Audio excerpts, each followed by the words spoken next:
जोहार साथियों, मैं मुकेश बिरवा। देश भर में मतदान का अंतिम डेटा चुनाव आयोग प्रकाशित नहीं कर रहा था, जिसके लिए देश भर में आक्रोश देखने को मिला।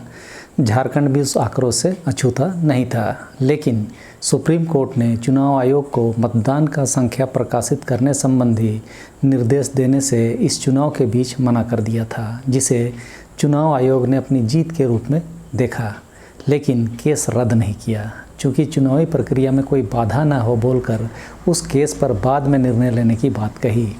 जिस तरह केंद्र सरकार SBI के माध्यम से इलेक्टोरल बॉन्ड पर डेटा नहीं बताएंगे वाली स्थिति से पूरा का पूरा डेटा देना पड़ा था, जिसके बाद पता चला कि मोदी सरकार इलेक्टोरल बॉन्ड को उगाही का माध्यम बनाकर उद्योगपतियों से लूट रही थी। उसी तरह की स्थिति आने के डर से 25 मई को चुनाव आयोग ने 5वें चरण तक के कुल मतदाता और कितने वोट गिरे उसकी जनसंख्या वेबसाइट पर जारी कर दी। अभी हम उस डेटा का विश्लेषण भी करेंगे, लेकिन चुनाव आयोग जनता को कितना मूर्ख समझती है वह इस बात से पता चलनी चाहिए कि चुनाव आयोग सिर्फ परसेंटेज दे रही थी। कोई भी पढ़ा लिखा व्यक्ति, उसके लिए यह आसान तर्क है कि परसेंटेज बिना संख्या के नहीं निकल सकता। और यही बात चुनाव आयोग को सुप्रीम कोर्ट के रुख को देखते हुए कि कहीं बाद में सुनवाई के दौरान ऐसी स्थिति न आए बोलकर आज पूरा आंकड़ा जारी करना पड़ा।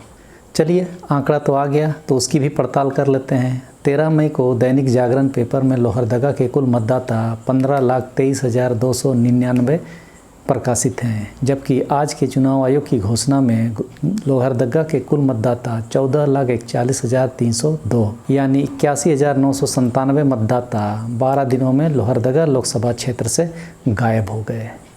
उसी तरह पलामू के कुल मतदाता 23 मई को 22,43,034 थे और 12 दिन बाद भी वहां उतने ही वोटर चुनाव आयोग के आंकड़ों में दिखे।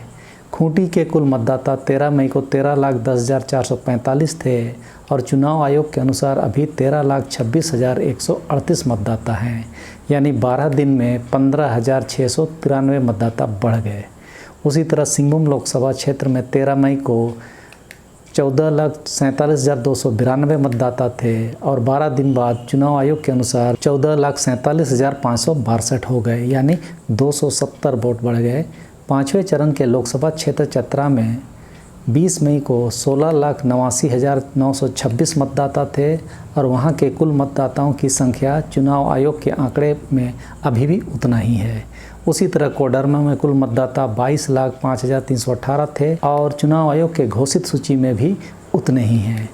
हजारीबाग में 19,39,334 थे और अभी भी वही आंकड़ा है। लेकिन चौथे चरण के लोहरदगा लोकसभा क्षेत्र में 81,997 मतदाता का गायब होना किसे फ़ायदा पहुंचाने के लिए हुआ है? खूंटी में 15,693 वोटों की गिनती का बढ़ना कहीं 2019 में सिर्फ 14,1500 की जीत को ठीक करने के लिए तो नहीं हुई है?